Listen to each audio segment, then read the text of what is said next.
Phasing out sugar could have profound effect on the planet. Paul Behrens from The Conversation reports, sugar addiction is on the rise. Globally, sugar intake has quadrupled over the last 60 years, and it now makes up around 8% of all our calories. This sounds like sugar is keeping us fed, but added sugars are actually empty calories. They are bereft of any nutrients like vitamins or fibers.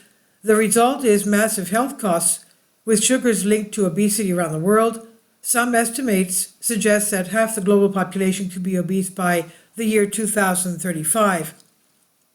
A limited 20% reduction in sugar is estimated to save $10.3 billion US dollars of health costs in the US alone, yet sugar's impacts go far beyond just health and money. There are also many environmental problems from growing the sugar, like habitat and biodiversity loss and water pollution from fertilizers and mills, but overall sugar has not received a lot of attention from the scientific community, despite being the largest cultivated crop by mass on the planet.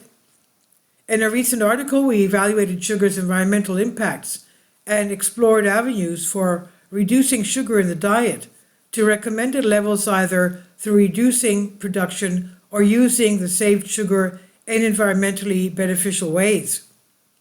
By phasing out sugar, we could spare land that could be rewilded and stock up on carbon. This is especially important in biodiverse tropical regions where sugar production is concentrated, such as Brazil and India. But a different, more politically palatable option might be redirecting sugar away from diets and other environmentally beneficial uses, such as bioplastics or biofuels.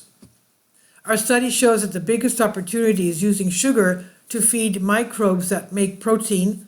Using saved sugar for this microbial protein could produce enough plant-based, protein-rich food products to regularly feed 521 million people. And if this replaced animal protein, it could also have huge emissions and water benefits.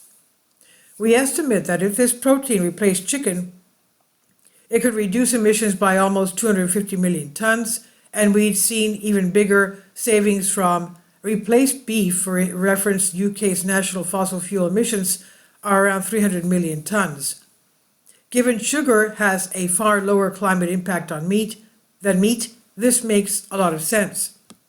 Another alternative is to use the redirected sugar to produce bioplastics, which would replace about 20% of the total market of polyethylene, one of the most common forms of plastic, and used to produce anything from packaging to pipes, or to produce biofuels, producing around 190 million barrels of ethanol for transportation. Brazil already produces around 85% of the world's ethanol, and they produce it from sugar, but instead of having to grow more sugar for ethanol, we could redirect the sugar from diets instead. This estimation is based on a world where we reduce dietary sugar to the maximum in dietary recommendations, 5% of daily calories. The benefits would be even larger if we reduce sugar consumption even further. Supply chain challenges. This sounds like a big win-win. Cut sugar to reduce obesity and help the environment. But these changes present a huge challenge in a sugar supply chain spanning more than 100 countries and the millions of people that depend on sugar's income. National policies like sugar taxes are vital, but having international coordination is also important in such a sprawling supply chain. Sustainable agriculture is being discussed at the UN's climate change, COP29 in Azerbaijan this week. Sustainable sugar production should factor into these global talks, given the many environmental problems and opportunities from changing the way we grow and consume sugar. We also suggest that groups of countries could come together in sugar transition partnerships between producers and consumers that encourage a diversion of sugar away from people's diets to more beneficial uses. And this could be coordinated by the World Health Organization, which has called for a reduction in sugar consumption. Some of the money to fund these efforts could even come from part of the health savings in national budgets. We can't hope to transition the way we produce and eat sugar overnight, but by exploring other uses of sugar, we can highlight what environmental benefits we are missing out on and help policymakers map a resource-efficient path forward to the industry while improving public health. Paul Behrens, British Academy Global Professor, Future of Food, Oxford Martin School, University of Oxford, and Alan Shepard, Principal Investigator, Department of Environmental Studies, Tel Aviv University, from the conversation on Science Alert.